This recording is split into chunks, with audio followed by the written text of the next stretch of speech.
What's going on, guys? I know it's been a long time. I believe it's been like 4 or 5 months since I last posted. I just had a lot going on and just trying to catch up on life. I'm getting married, buying a house. I hate to inform you that the Charger is gone. I traded it for a 2012 F-150 EcoBoost that my fiance drives, but I will throw in a picture of that here. Today, I actually wanted to talk about the 2019 Camaro. You know, it's been getting a lot of hate for the looks. I don't think it looks horrible. I think the 2018 Mustang looks worse than the new Camaro, but the new Camaro, I'm not a huge fan of it. The front end kind of looks like the new trucks. And the new trucks don't look good either, but there's a couple of other things I wanted to embark on, like the fact that they might be putting a 4-cylinder turbo motor in the 1LE. I don't know if that's true or not. It's a rumor, but if they do, I don't know how that should be.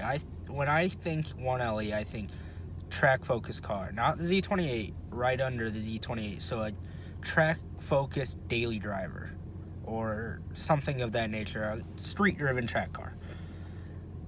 I don't think you should put a 4-cylinder in it. If you're buying a car like that, why would you care about fuel mileage or something like that when you're looking at looking at a track car? That's just stupid. I disagree with that. I hope that they don't do that. But I did read that they might be coming back out with the Z28 too. So that would be pretty awesome as long as they keep it with the V8, which I'm sure they would since that's an actual track-focused car. I don't know what motor they're having, but, if they can maybe put a supercharger in this one, that would be kind of cool. I'm not saying invade on the ZL1, because the ZL1's like their, top of the line, best car you can get for a Camaro type thing. But, a little bit more horsepower. I'm not saying the 505 was not very much, but maybe 550. I've noticed they pretty much always go up with horsepower. I've never really seen anybody go down with horsepower. So if they could throw maybe a supercharged 7-liter, like the motor out of the original or the 15 Z28, but with a supercharger, I think that would be pretty awesome. That'd be a badass car. And then I heard that they might be coming out with putting the 7-speed transmission, manual trans from the Corvette in the new Camaros. So that'd be a pretty badass combination. Supercharged 7-liter with a 7-speed transmission. I think that would be awesome. Leave a comment down below what you think they should do with the Z28. That would be pretty. That's just what I think.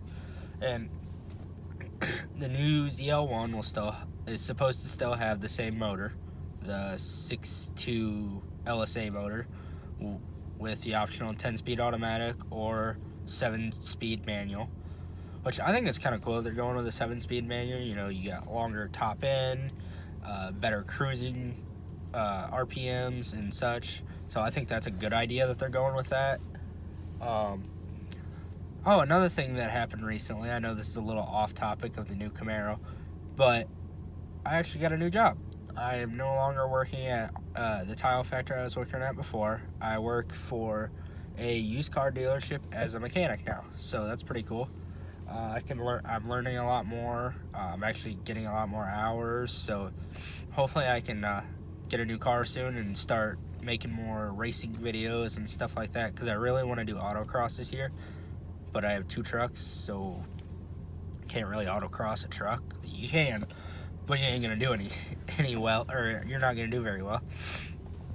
So I've been thinking about buying a wreck car, actually, like from Coparts or something, and rebuilding it in my garage. But I want to have it done by the wedding, so I kind of need to get on that. Wedding's 5 months away. So, the Camaro, that's what we were talking about. But yeah, I think the front end is the worst part because it looks like a pickup truck. It's huge. It's blocky. It's not huge, it's blocky. And today's day and age, everybody's going for sleek and stealthy look, aerodynamics, flows with the body. The front of this Camaro does not do that. It looks horrible. And I just don't know where they went wrong, because they were doing so well with the 5th gen. Yeah, visibility's never been well, but who cares about visibility when you don't need to see what's behind you? I mean, you're always in the lead, so. But the 6th gen looked great. You know, it took some time for me to get used to it. I didn't really like it the first year, but it grew on me. Kind of like the 2015 and 16 Mustangs. I didn't really like them at first, but they kind of grew on me, and now I actually really like them. I'm hoping that's what happens with this Camaro.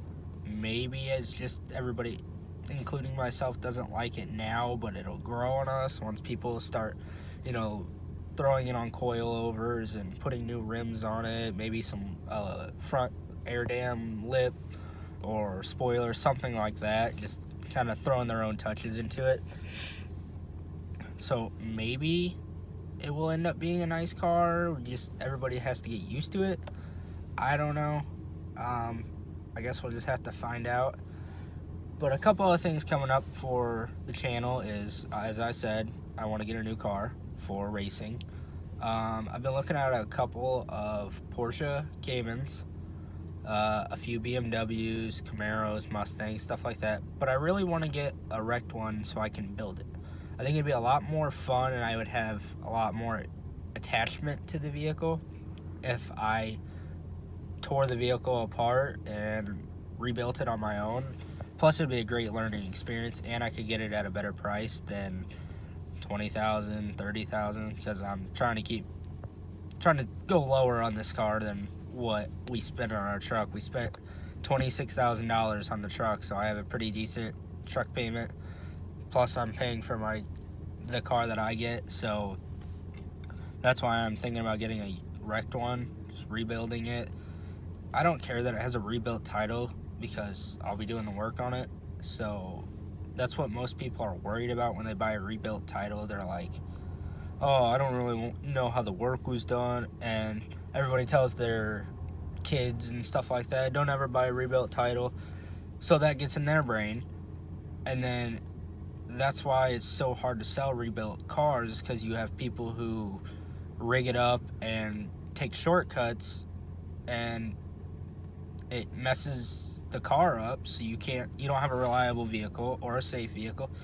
And everyone's like, oh, well, I don't know if you did that right then.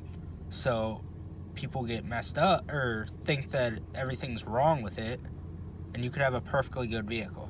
Well, I'm doing it myself, so I don't have to worry about that. And plus, if I'm already replacing the parts, say shocks go bad, something of that nature, then I can just replace it with coilovers, which I plan on doing in the first place.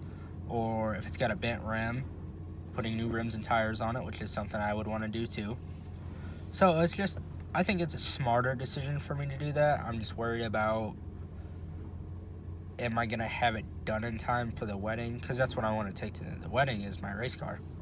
And we're still trying to get the house taken care of and pay for the wedding, so I just got a lot going on. But I wanted to touch base with you guys again. It's been a while. I want to get back into videoing a lot more, uploading more, getting more length in my videos, try and make it 10 to 15 minutes per video. So you guys are going to hear from me a lot more. I'm thinking about doing a video on the ZR1. I know it's new, but it's not like new to YouTube. Everybody's been talking about it. So let me know what you guys think. Do you want a ZR1 video or what? And I'm going to try and do more car reviews too. I've actually been talking to a couple of places, so I might have a couple of nice cars to go review. I'm going to keep checking around. Maybe some more places will let me do it, but you know, if they don't, then I'll just have to keep trying. You know, the grind is real. You always got to keep pushing through it. If you want something, go get it. So that's what I'm out here doing. I'm trying to make my dream come true, and that's how all of the other YouTubers like TJ Hunt, Street Speed, Vehicle Virgins, Evan Shanks, all of them, they had a dream, they went out and did it. Well, now it's my turn. You guys have a good day, and I will touch base with you guys again hopefully this week. I'm going to try and do 2 to 3 videos a week, so we'll see. Bye.